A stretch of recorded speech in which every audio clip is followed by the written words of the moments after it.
Welcome back to the deep dive. Today, we're tackling something that, let's be honest, every single clinician dreads. From your first day as a foundation doctor, right up to being a consultant. Facing a patient complaint. Exactly. And this isn't just about getting bad news. It's about navigating a really high-stakes landscape.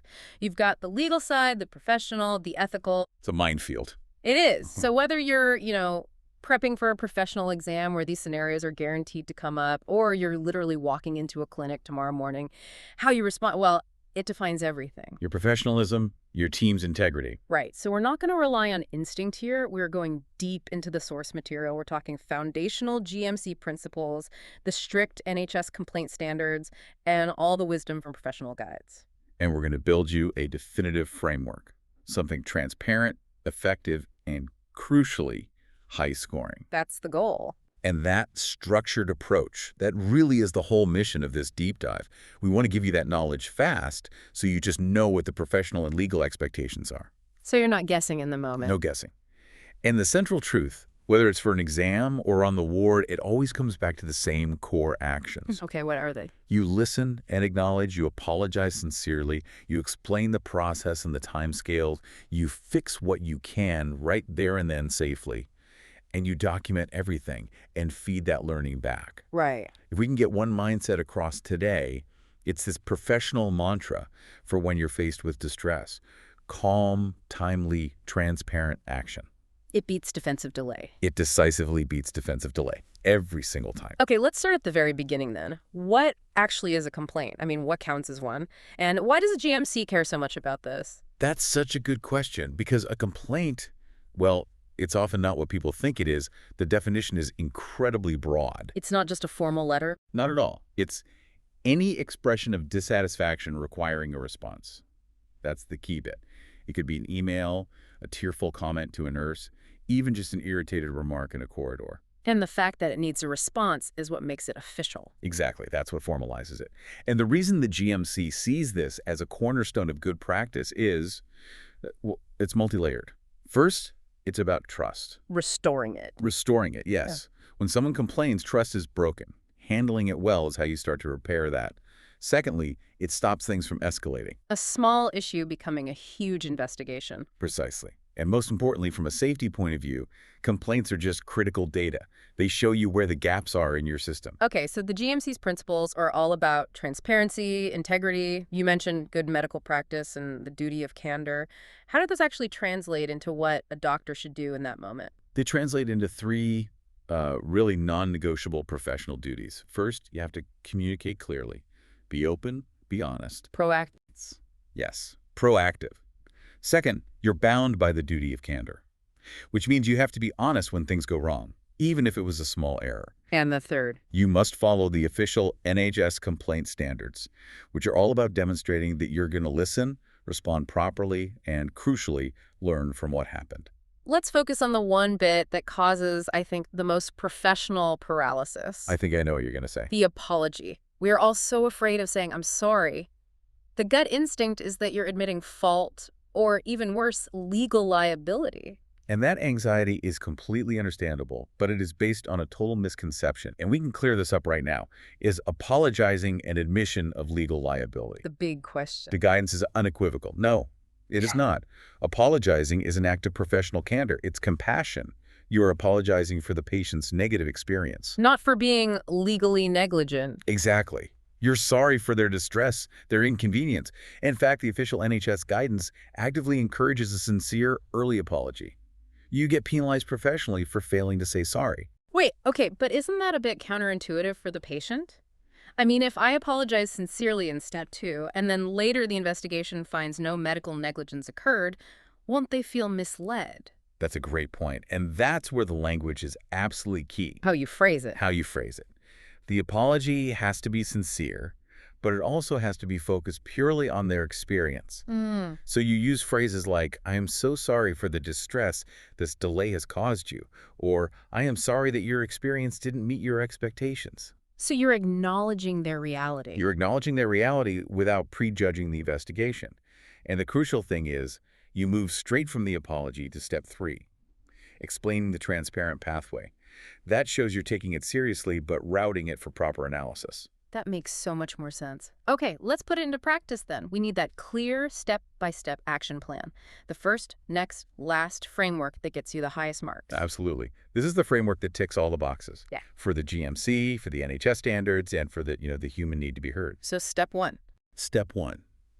Acknowledge their concerns respectfully. You have to thank them for bringing it to you.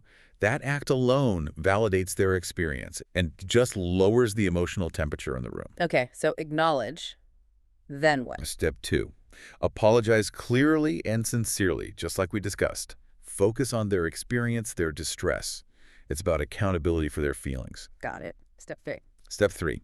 Explain the pathway and the timescales. This is vital. You have to set realistic expectations, explain how it's going to be investigated and when they can expect to hear back. Give them a named contact. That's so important, not just someone will be in touch. Never a named person. Then step 4. Offer immediate, safe fixes. This is the practical bit. Is there anything you can do right now to reduce the harm or distress? If someone's complaining about a missed appointment, rebook it for them. Right there. And finally. Step 5. Document and signpost to pay else. Everything has to be recorded, and you have to proactively offer them support services. The model phrases are really helpful. If I'm writing a note in the record straight after this conversation, what are the absolute must-haves I need to include? Your note needs to be comprehensive. It has to include the exact concerns they raised, the fact you gave an apology, what immediate actions you took. Rebooked appointment for Tuesday. Exactly. The timescales you gave them, the named contact, and confirmation that you offered PAL's details. That documentation is your proof that you follow the process correctly. You mentioned PALS there, the patient advice and liaison service. What is their exact role in all this? Their primary role is support and, crucially, rapid resolution.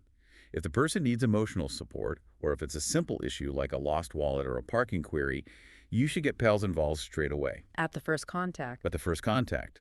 Their job is to de-escalate and find pragmatic solutions before it becomes a huge formal investigation. Okay, this is where it gets really interesting for me and probably quite complex.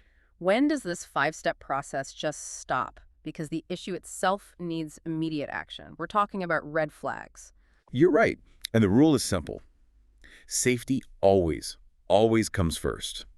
If a complaint reveals an immediate clinical risk, your process response pauses and your safety response activates. And the source material highlights specific ones. It does. Critical red flags. The first is ongoing clinical risk. A patient complains their pain medication has been running out early. You don't start talking about investigation timelines. You assess the patient. You immediately assess the patient, check their chart, make sure they're safe, and you fix the clinical risk before you go back to the complaint process. Makes sense. What's next? The second is a data or confidentiality breach. Say the complaint is that a blood result was emailed to the wrong person. That's not just about dissatisfaction. That's an information governance breach. You have to escalate that according to your data policy immediately. Right, it's a parallel process. A parallel urgent process. Third, any vulnerable adult or child issues. Yeah. If the complaint even hints at safeguarding, neglect, abuse, you follow the safeguarding pathway first and foremost. Before anything else. Before anything else. And finally, aggression or intimidation. If the person's distress turns into threats, you have to prioritize the safety of staff and other patients. That means calling security. So the professional dialogue might have to wait until it's safe to continue. Absolutely. Safety first. Let's go back to step 4 for a second, the immediate fix. How do we safely draw the line between a simple logistical fix and something that needs a proper clinical review? That's where your judgment comes in. Yeah. The guidance is clear that immediate fixes are for safe, simple logistical issues. A patient needs a routine refill because the pharmacy lost the script. Fix it now. Fix it now. But if the patient is complaining that their dose was changed last week and they're having bad side effects, just refilling the original dose without understanding why it was changed is unsafe. That needs investigation. That requires senior clinical review before you fix it. The rule is you resolve the simple, safe issue now while the wider investigation into the system failure gets underway. Okay, to make sure all of this sticks, we need some of those memory aids, the things that help you recall this framework under pressure. Yes, the mnemonics. Let's start with the one for the full sequence. It's CARE plus A. Right. So C for clarify concerns, A for apologize, R for root, that's the process, and PALE is for explain timescales, and then the plus. The plus is for act, document, and learn. It closes that governance loop. And for that initial, in-the-moment verbal response, For that, you can't beat the 3 A's: which are, acknowledge, apologize, and action plan. Those 3 things should be the absolute core of your first minute of conversation. okay, let's flip this. Let's talk about the pitfalls. The trap answers that show up in professional scenarios and just Yeah. tank your score because they go against everything we've just discussed. These are so important to recognize because they often feel like a natural defensive instinct, but they're professionally wrong. Trap 1. Argue or blame colleagues. It's the immediate defensive move, and it's profoundly unprofessional. It destroys trust instantly. Yeah. Delay until we know everything. This is the huge one. Saying, I'll get back to you in a month when we've investigated, just increases distress. You have to acknowledge the process now, even if the answer takes time. So timeliness is key. Timeliness of the response, yes. Trap 3 is give legal advice or deny liability. It is completely outside your role to say we are not liable or you should get a solicitor. You stick to the professional governance process. That's your remit. And a final one, trap 4. Tell them to put it in writing before you'll engage. Refusing to listen to a verbal complaint until it's a formal letter is just seen as delaying candor. You thank them, you acknowledge it, and then you help them route it correctly. So that golden rule seems to be acknowledge now, apologize now, explain the process now, then investigate and learn. That's it. That immediate, compassionate, structured response is what the standards demand. Let's put this into some rapid-fire patterns then. Good idea. If a relative asks you how to complain for a patient who lacks capacity, DO. Thank them, apologize for the situation, clarify the issues, explain the specific pathway, offer PLS, and document everything. Don't tell them to wait for the patient to get better. Absolutely not. Okay, next. If you can provide an immediate fix like, you realize you're holding the scan results they've been waiting for, DO. Give them the results now and discuss them. Resolve that information gap. The investigation into why they were delayed can happen in parallel. Great. And one on documentation. Yes. If logging the complaint is an option, you must record every detail. The concerns, the apology, the immediate actions, the timescales, the named contact, the PLS signposting, and, this is crucial, where the learning will be shared. What does that mean, where the learning will be shared? It means logging it for formal feedback into governance. Maybe using a system like LFPSC. LFPSC. It stands for Learning from Patient Safety Events. It's the national system. If the complaint relates to a safety incident, logging it there ensures the learning feeds into a much bigger picture. That's essential. So the overall priority here isn't about defending yourself. It sounds like it's about shifting from that instinct to deny or delay to a focus on transparency and system-level learning. That is exactly it.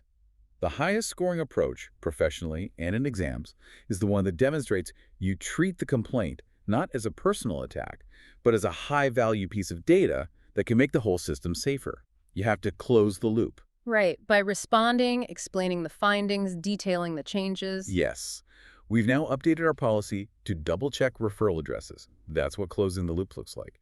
You route the failure into governance so the system learns, not just the individual. This has been an incredibly high-yield deep dive, a really high-stakes area. Let's just quickly recap the key takeaways for everyone listening. Let's do it. First, acknowledge and apologize, promptly, sincerely. And remember, the apology is for their experience, not an admission of legal fault. Crucial distinction. Second, explain the process. Set realistic timescales, give a named contact, and proactively signpost them to PENJAs for support. Don't make them ask. And third, fix what you safely can in the moment, document absolutely everything, and make sure the learning from it is routed into governance through systems like LFPSC. For anyone preparing for professional exams or just wanting to make sure their practice is spot on with GMC and NHS standards, this kind of focused knowledge is essential. We'd really encourage you to review the full GMC guidance on Candour. And definitely check out resources like passthemsra.com, which is brilliant at distilling this complex information into these kinds of actionable frameworks. Okay, to close this deep dive, I want to leave you with one final thought to mull over. Go on. If a complaint is professionally defined not as an attack, but as an opportunity to restore trust and improve care, how can you consciously shift your mindset? How can you start to see the next complaint you receive not as a threat, but as a critical data point for making the entire system safer for everyone? That's the real challenge. Thank you for joining us on this deep dive. We'll see you next time.